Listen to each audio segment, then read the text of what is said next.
안녕하세요. 림페시 싱가포르 남자입니다. 그리고 또또 딸이야. 딸. Okay, it's a nice Saturday afternoon. Just walking her. She's got tired, so I gotta carry her by the very serene and beautiful Hangang River. 참 이쁘네, 한강. So yeah, I think I just wanted to take the time to actually talk about a very serious topic. See, recently, I've been getting people asking me on my channel, you know, how to get settled down, you know, how to move to Korea, you know, how did I manage to move to Korea and stuff like that, and they want to move to Korea so much and stuff like that. I gave a bunch of advice and everything, and I see some common problems with that. So I think one of the biggest problems is a lot of people don't understand if they are suitable for Korea in the first place. Yes, I love Korea. I mean, to me, this is like the perfect place for me to finish the second half of my life, to basically, you know, spend a good life here. But that's only because I'm suitable for Korea. So I love it here. But Korea is not for everyone. So I prepared a little questionnaire. So I'm gonna ask a series of questions, right? If you're contemplating coming to Korea, right? You know, you probably watch a lot of K-pop, K-drama, or you love K-pop, so you want to come here and leave. Right now, I'm gonna ask you a series of questions, and if you answer no to any of these questions, then sorry, you're not suitable for Korea, right? Okay, here it goes. Now, first question. Would you like to live in a country which has the highest suicide rate in the world for consecutive past 12 years? 1 to 12 years. If I tell you there is such a country where the stress level is so high, the suicide rate has topped the world for 12 years, is this somewhere you might want to live in? That's question number one. Okay, now question number two. If you're thinking of coming here, getting a job and settling down, now, are you white and speak English? Okay, that's the second question. Are you white and you speak English? Because if you're not, chances are that you're not gonna ever find a job here. Would you like to live in a country where the per capita income, okay, you can pretty much take that as the average income, is lower than Singapore and lower than the United States by a mile? Is that some place you want to live in when you're paid little and you have the highest suicide rate in the world? Is that a place you want to live in? Do you like okay, let me see how could I put it. Okay, do you like 80-hour work weeks? Do you like to work 12 hours, sometimes 14, 16 hours a day? Do you like to work in such a way you're selling your soul and your body to your company and just burning away? No free time of your own. Is that something you would like to do? Now, next question is this. Are you someone who is good at languages? Are you confident picking up a category 4 language, which Korean is on par with languages like Arabian? Are you confident in mastering this language? Okay, this is key to being able to live in Korea. Now, next question, which is very important, is this. Are you the kind who can accept bullshit? What you think is bullshit practice, are you the kind who can just say, yes, there's cultural difference, I can accept it, I will adopt it, and I would actually do it even just to be part of it? Are you that kind of person?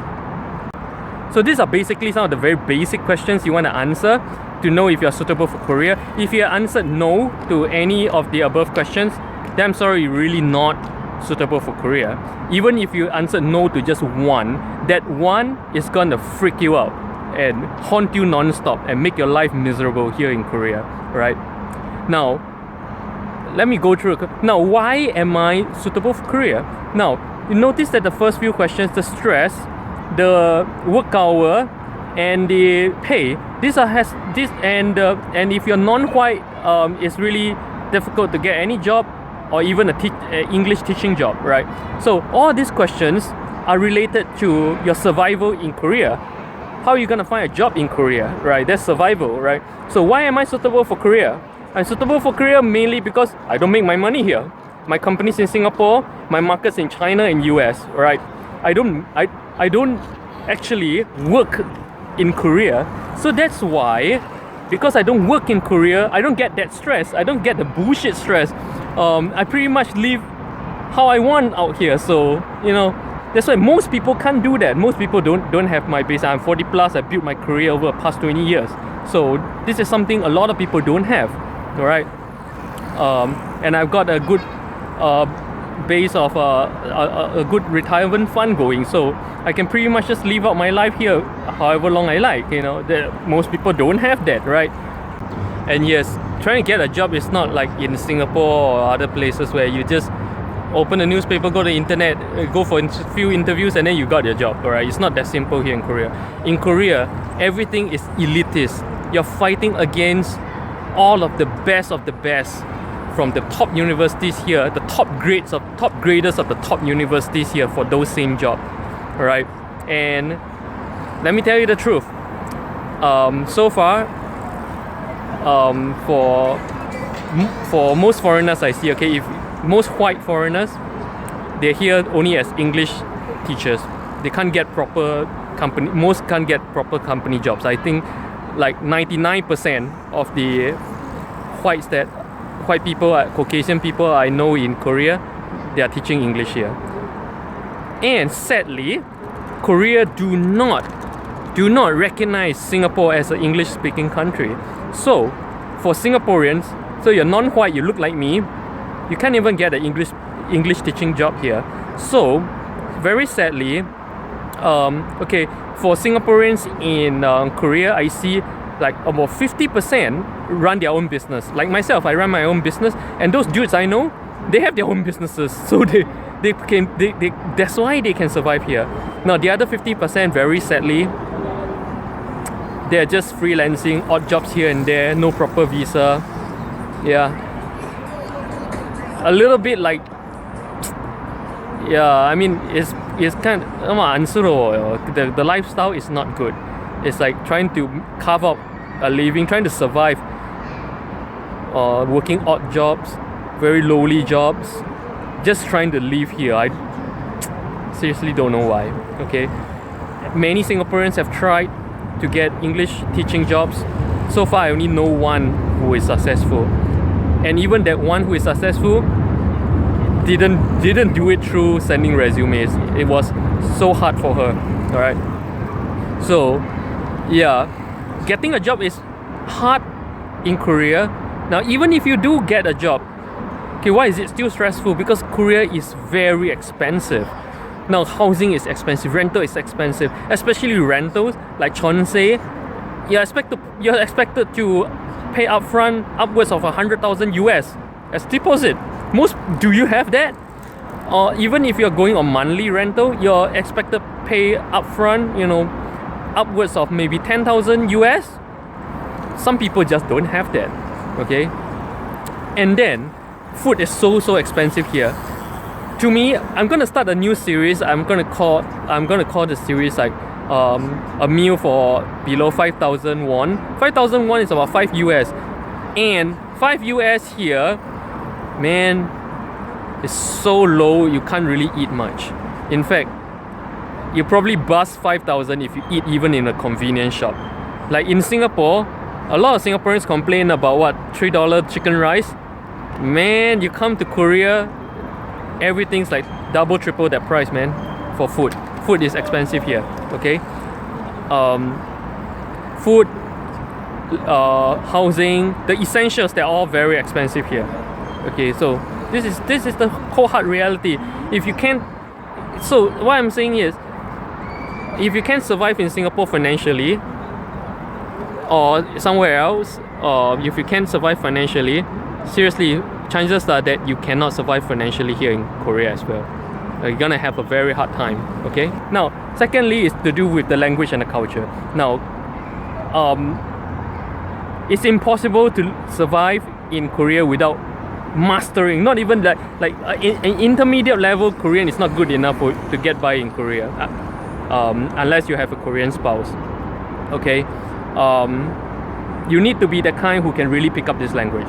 This language is so super important in Korea that if you can't speak advanced level Korean, you can read, write in Korean, you can't survive here. You can't apply for anything. You can't even get plastic bag from a grocery shop because seriously they don't understand English, not even the young ones in the common neighborhoods, right?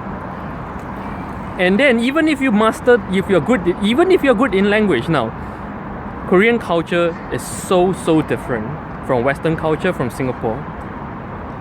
It is a culture which I guarantee that you will find many aspects of being bullshitting. I hear so many of my foreigner friends in Korea keep telling me, hey, so and so demands that I do this. It's bullshit. Why are they treating me or responding to me in this way? It's bullshit. I'm foreigner. Why should I do this? Why should I do that? I hear that so much. Okay, if you are that kind, you're gonna frustrate yourself every single day here in Korea. So don't even try. Alright? You need to be culturally accepting and very adaptable to be in Korea, to live in Korea for a long time as a foreigner. You're gonna be looked upon very differently.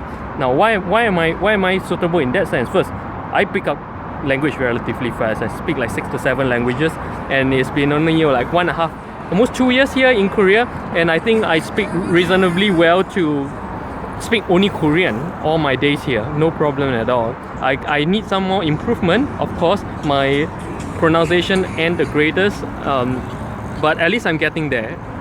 So that's one. Secondly, I have lived my life away from my hometown like half my life.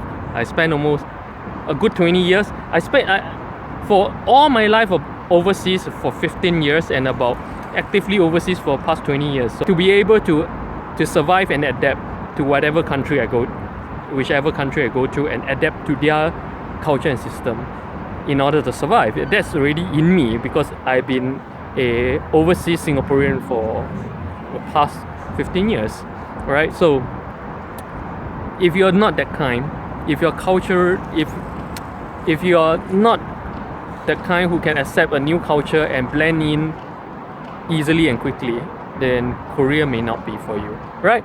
So this is just very rudimentary. There are a lot of other stuff, but I think these are the basic principle stuff that you need to get down to know if you're suitable for Korea or not, right? So, but of course, if you answered no to any of the questions, or a lot of questions, or even all of the questions, and even that sounds like a better deal than the life you're getting in your country or some other alternative country, then yeah, feel free to come, since it's all suffering anyways. Right? So yep, that's all from me today. I hope you all of you guys who are thinking of moving to Korea, give it a second thought. I hope I shed some light on some issues.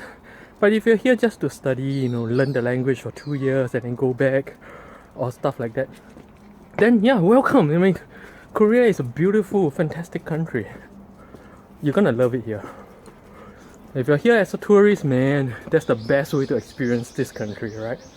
So yeah, so in my opinion, if you're a working adult looking to move to Korea, the best, and you don't own your own business and you cannot hands off, and if you do, even if you do, if you can run it remotely, or you still have to work at your business, then Korea is not a really good place to come, because Korean market is one hard market to break into if you're depending on the Korean market.